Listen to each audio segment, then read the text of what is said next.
नमस्कार, हमारी इस खास पेशकश में आप सभी का स्वागत है। आपके साथ मैं हूं शैली सैनी और हमारे साथ हैं महायोगी सत्येंद्र नाथ जी। बहुत बहुत स्वागत है आपका। धन्यवाद। बेहद शुभ दिन होते हैं ये, कोई भी नया कार्य करने के लिए, माँ की भक्ति में लीन होने के लिए बेहद पावन दिन माने जाते हैं। आपसे हम जानेंगे किस तरह से इन दिनों में आप पूजा पाठ कर सकते हैं, क्या विधि विधान है ताकि आपके दिन और भी शुभ हो जाए, मनोकामनाएं पूरी हो जाए। वो सभी बातचीत हम आपसे करेंगे, लेकिन उससे पहले हम अपने सभी दर्शकों को ये दिखाना चाहते हैं कि आखिर माँ की आराधना के ये दिन इतने खास क्यों होते हैं, क्या महत्व है इनका और इस बार क्या कुछ खास है। आइए देखते हैं।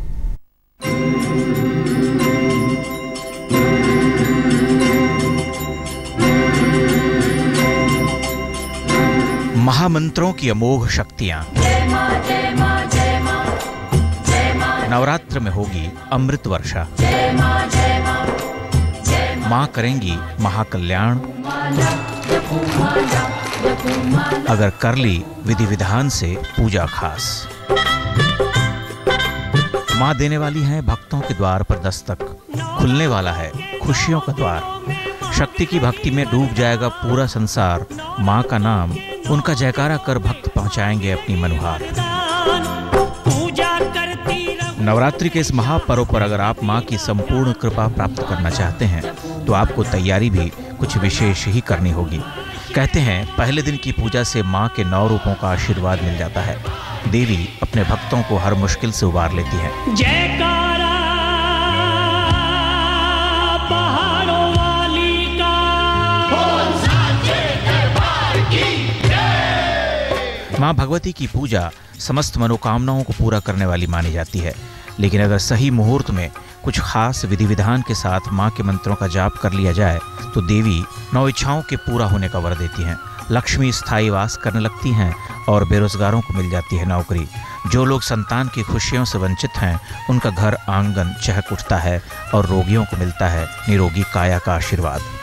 यही नहीं, व्यापार में आने वाली अड़चनें भी मां के आशीर्वाद से दूर हो जाती हैं।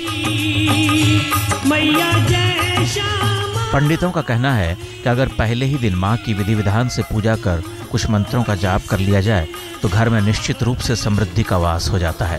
तो कौन से हैं मां के चमत्कारी मंत्र और किस मुहूर्त में किस विधि विधान से पहले दिन आप करें घट स्थापना और पूजा? हर विधि आज विस्तार से हमारे साथ जान लीजिए आप। आज तक ब्यूरो। चलिए, हमने ये तो जान लिया कि आखिर माँ के इस पर्व को इतना महत्व क्यों मिलता है और किस तरह से पूजा पाठ करनी चाहिए। एक एक करके हम आपसे जानेंगे। सबसे पहले, क्योंकि इतना खास मौका है तो हर कोई ये जानना चाहेगा कि वो शुभ मुहूर्त क्या है जिसमें पूजा अर्चना करके सबसे ज्यादा लाभ उठाया जा सकता है। बिल्कुल। घट स्थापना के लिए आपकी जो चौघड़िया का समय दिया गया है वो 6:31 सुबह से लेकर 8:01 के करीब तक चौघड़िया का मुहूर्त है। तो कन्या लग्न का मुहूर्त भी है जिसको कि हम 6:15 से लेकर 7:54 तक यानी 8 बजे के करीब तक उसको मानते हैं। लेकिन इसके अतिरिक्त अभिजित मुहूर्त होते हैं, अन्य मुहूर्त होते हैं जो अन्य परंपराएं हैं, अलग अलग जो संप्रदाय हैं वो अपनी अपनी मान्यताओं के अनुसार भी ज्योतिष का प्रयोग करते हैं। लेकिन यही काल जो मैंने आपको बताया ये सर्वप्रथम और प्रमुख काल है जिसमें आपको घट स्थापन करना चाहिए। तो आप इसी समय घट स्थापन कीजिए और ब्रह्म मुहूर्त में ही जो घट स्थापन किया जाता है, सुबह के समय जो घट स्थापन किया जाता है उसे श्रेष्ठ घट स्थापन माना जाता है। तो आप 6 बजे के बाद 8 बजे तक इस काल के मध्य ही घट स्थापन कीजिए। लेकिन मेरी मान्यता के अनुसार तकरीबन 7 से 8 बजे के बीच ही घट स्थापन सर्वश्रेष्ठ काल में आपको उत्तम फलदायी रहेगा। चलिए, शुभ समय की हमने बात कर ली। वो समय जिसमें पूजा अर्चना करने के बाद सबसे ज्यादा आप फल पा सकते हैं, अपनी मनोकामना को पूरी कर सकते हैं। घट स्थापना की आपने बात की थी, विस्तार में उसके बारे में आप बात करेंगे। घट स्थापना कैसे करें? सबसे पहले घट स्थापना वाले स्थान को आपको शुद्ध करना है, तो जल से साफ कर लीजिए और वहां गंगा जल और गौमूत्र का अर्क लेकर उसको छिड़कने से स्थान आपका पवित्र हो जाएगा। जहां भी आपको साधना करनी है, पूजा पाठ आपका या पूजन स्थल है। फिर कुमकुम से भूमि पर अष्टकमल दल आपको बनाना चाहिए। तो एक गोल कमल दल बनाइए जिसके मध्य में एक वृत्त हो और उसके ऊपर उस अष्टकमल के मध्य में तांबे की एक थाली स्थापित करके उसमें मिट्टी और रेत मिश्रित करके भर दीजिए, क्योंकि उसमें आपको जौ बीज देने हैं। तो उसमें जौ मिला करके उसे बीज दीजिए। पश्चात मिट्टी का एक कोरा घड़ा जिसको आपने पहले कहीं इस्तेमाल ना किया हो उसे इस मिट्टी के मध्य में स्थापित कर दीजिए और फिर कलश के भीतर सप्त समुद्र अथवा गंगा जल आपको भर देना है, तो आधे से अधिक जल उसमें रहना चाहिए। उसके ऊपर पंच पल्लव आम, पीपल, पान इत्यादि कलश के ऊपर लगाकर उसे श्रृंगारित करके फिर श्रद्धापूर्वक नारिकेल फल का स्थापित करके लाल वस्त्र से उसको ढक देना चाहिए। कुमकुम से कलश के चारों तरफ तिलक करके स्वस्तिक का पवित्र निशान आपको बांधकर उसके कंठ पर मौली सूत्र बांध देना चाहिए। इस तरह से आपका कलश तैयार हो जाता है। चलिए, घट स्थापना कैसे करनी चाहिए आपने ये भी जान लिया। एक बात और आपसे जानना चाहूंगी, कई लोग ऐसे होते हैं जो नवरात्रों में 9 के 9 दिन व्रत रखते हैं, इसको तप की तरह भी देखते हैं, सेल्फ कंट्रोल की तरह भी देखते हैं, और अखंड दीपक भी वो जलाते हैं जहाँ पर घट स्थापना करते हैं। तो अखंड दीपक का क्या महत्व होता है? अखंड दीपक लगातार नवरात्रों में भगवती की प्रत्यक्ष परिस्थिति के लिए, उनकी उपस्थिति के लिए रखा जाता है। तो इसके लिए सबसे पहले भूमि पर शुभ चिन्ह आपको बनाना चाहिए जहां आपको दीपक स्थापित करना है, जैसे ओंकार, त्रिशूल, पद्मदल अथवा शंख की आकृति इत्यादि कुमकुम से अथवा रक्त चंदन से आपको बनानी चाहिए। लाल रंग से रंगे हुए अक्षत जो टूटे हुए नहीं होने चाहिए, इस चिन्ह पर आप रखें और फिर माँ शक्ति और सूर्य भगवान का ध्यान करते हुए दीपक को वहां पर स्थापित कर देना चाहिए। फिर रुई अथवा मौली की श्रद्धापूर्वक बत्ती बना करके उसके मध्य में रखें और तेल डालकर ओम अम अग्ने नमः, ओम अम अग्ने नमः इस मंत्र से अग्नि प्रज्वलित करनी चाहिए। और संपूर्ण नवरात्र भर प्रयत्न पूर्वक इस दीपक को और इसकी ज्योत को अखंड बनाए रखने का दिन और रात आपको प्रयास करना चाहिए। तो इसी प्रकार से आपका अखंड दीपक स्थापित होता है और देवी के दाहिने हिस्से में यदि आप अखंड दीपक को रखते हैं तो इसे श्रेष्ठ माना जाता है। कहा। अब एक बात मैं आपसे जानना चाहूंगी, माँ दुर्गा की किस तरह से पूजा अर्चना की जाए ताकि जो देवी के 9 रूप हैं उन सभी का आशीर्वाद एक साथ प्राप्त कर लिया जाए? नवरात्र देवी पूजा का सर्वोत्तम काल है, तो अत्यंत संक्षिप्त और अत्यंत लघु पूजा जो प्रत्येक गृहस्थ और प्रत्येक साधक अपने जीवन में कर सकता है, उसकी बहुत ही छोटी साधना पद्धति है कि देवी की प्रतिमा अथवा चित्र अथवा उनको कोई भी विग्रह लेकर उसे पवित्र करके स्थापित कर दीजिए जहां आपको स्थापित करना है। देवी को धूप, दीप, नैवेद्य, पुष्प अर्पित कीजिए। देवी के विग्रह के साथ एक छोटा त्रिशूल और एक रक्त ध्वजा, लाल रंग की ध्वजा बनाकर स्थापित कर देनी चाहिए। देवी को एक मीठा पान, कुछ लौंग और मिठाई और फल अलग अलग पात्रों में रख करके उनके सम्मुख अर्पित करने चाहिए। देवी के चित्र को अथवा प्रतिमा को सुंदर रक्त वस्त्र गोटेदार ओढ़नी से उसको ढक कर रखना चाहिए और देवी की स्तुति हेतु दुर्गा सप्तशती अथवा दुर्गा चालीसा जो पुस्तक है उसे पूजन स्थल पर कपड़े में लपेटकर अपने पूजन स्थान पर रख दीजिए। देवी को इत्र, कपूर, केसर, चंदन इत्यादि भी प्रदान करना चाहिए। लाल रंग का आसन स्वयं की साधना के लिए देवी माँ की जो उनका विग्रह है उसके सम्मुख बिठाएं और उस पर पूर्व दिशा की ओर पूर्वाभिमुख होकर बैठ जाएं। रुद्राक्ष की माला से ही आपको मंत्र जाप करना है और आपका मंत्र है ओम ऐं ह्रीं क्लीं सर्व ऐश्वर्यकारिणी ह्रीं ओम, ओम ऐं ह्रीं क्लीं सर्व ऐश्वर्यकारिणी ह्रीं ओम स्वाहा। तो इस प्रकार से आप मंत्र का जाप करेंगे। ये आपकी साधना का अमोघ मंत्र है जिसका संपूर्ण नवरात्रि भर आप मंत्र जाप करेंगे और जब मंत्र जाप पूर्ण हो जाता है उसके पश्चात देवी की पंचोपचार पूजा करें। लेकिन मंत्र जाप कितना करें इसकी कोई संख्या नहीं है, यह आपकी श्रद्धा पर निर्भर करता है। फिर फलों और मिष्ठान का प्रसाद भगवती को अर्पित करेंगे। इस प्रकार से अत्यंत लघु विधि से देवी माँ की साधना और उनकी उपासना पूर्ण होती है।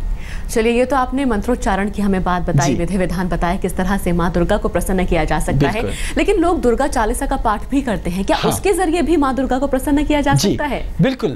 भगवती को प्रसन्न करने के लिए 2 उपाय अत्यंत सरल है। जिसको संस्कृत नहीं आती है वो दुर्गा चालीसा का पाठ कर सकता है और जिसको संस्कृत आती है या जो हिंदी में पाठ करना चाहे वो दुर्गा सप्तशती का पाठ कर सकता है। तो दुर्गा सप्तशती के पाठ से सकल दुख मिटते हैं, सकल मनोकामनाएं पूर्ण होती है। तो इसका एक विधान है कि सर्वप्रथम कुंजिका स्तोत्र का पाठ करना चाहिए क्योंकि वो एक चाबी है। कुंजिका का अर्थ होता है चाबी, जिससे ये पुस्तक खुलती है। तो कुंजिका स्तोत्र का पाठ करने के बाद भक्त को चाहिए कि फिर वो कवच नाम का पाठ, फिर अर्गला नाम का पाठ और फिर कीलक नाम का पाठ करें जो कि दुर्गा सप्तशती में क्रमशः दिए गए हैं इसी क्रमानुसार। फिर क्रमशः दुर्गा सप्तशती का संपूर्ण पाठ आप करना चाहें तो पूरा पाठ कर सकते हैं, अथवा यदि आपके पास समय नहीं है तो आप प्रतिदिन दैनिक रूप से 1-1 अध्याय का पाठ या 2-2 अध्याय के पाठ या 4-4 कर सकते हैं, जितना आपकी सामर्थ्य हो।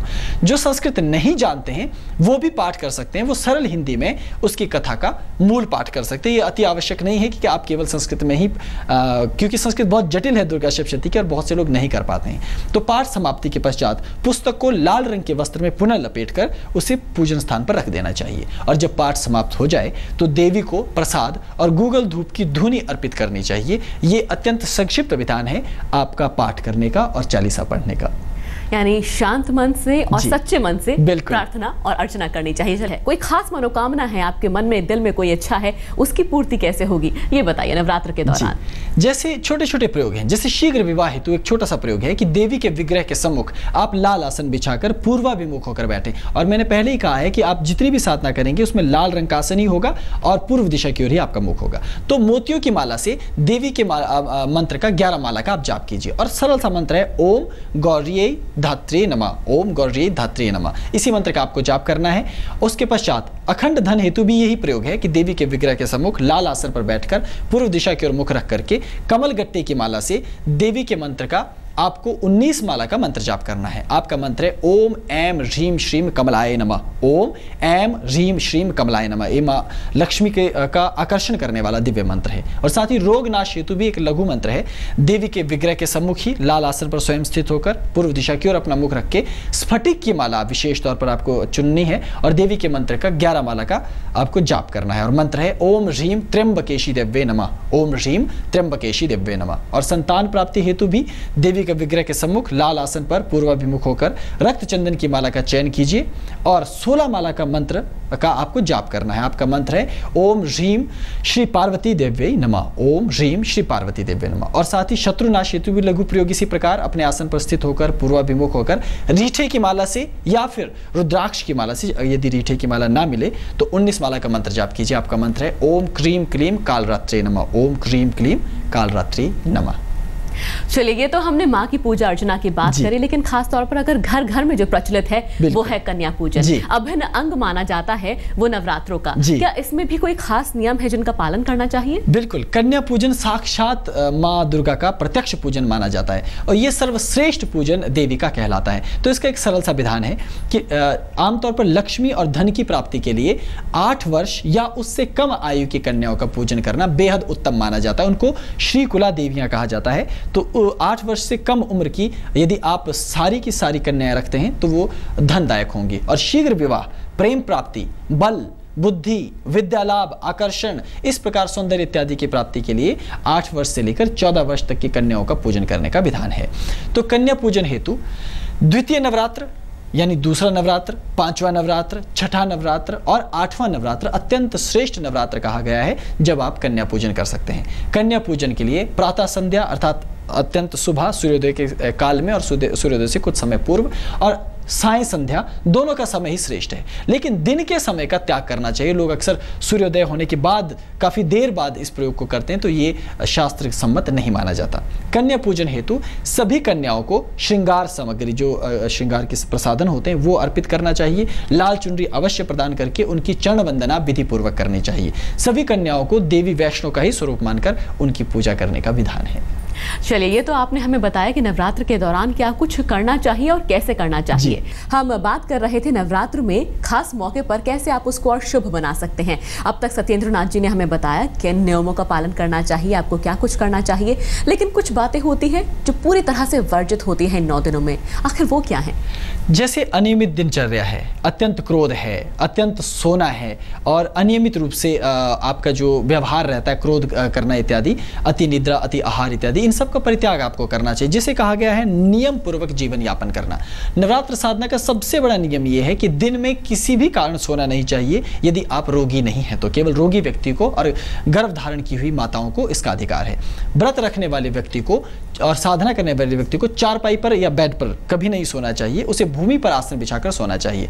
नवरात्र पूजन और साधना के दौरान कभी भोजन में कद्दू का प्रयोग नहीं करना चाहिए, क्योंकि उसे वर्जित माना गया है, क्योंकि उसकी बलि होती है जिसको सांकेतिक बलि कहा जाता है। क्योंकि पशु बलि जहां निषिद्ध है वहां फल की बलि दी जाती है। नवरात्र में शक्ति पीठ के दर्शन बेहद शुभ है, किंतु कभी भी किसी भी शक्ति पीठ में रिक्त हस्त नहीं जाना चाहिए दर्शन करने, क्योंकि ये निषिद्ध माना गया है। और शक्ति उपासकों को किसी भी संत, सन्यासी, गुरु अथवा आध्यात्मिक पुरुष की निंदा करने से बचना चाहिए जो शाक्त हो। उससे माँ देवी नाराज होती हैं और स्त्रियों का कभी परिहास, उनका अपमान और उनके विरुद्ध कभी नहीं कहना चाहिए। इस प्रकार से देवी माँ रुष्ट होती हैं, तो इसे निषिद्ध कर्म के अंतर्गत माना गया है। बहुत बहुत शुक्रिया आपका इस तमाम जानकारी के लिए। आप सभी के नवरात्र फलदायी रहे, शुभ रहे।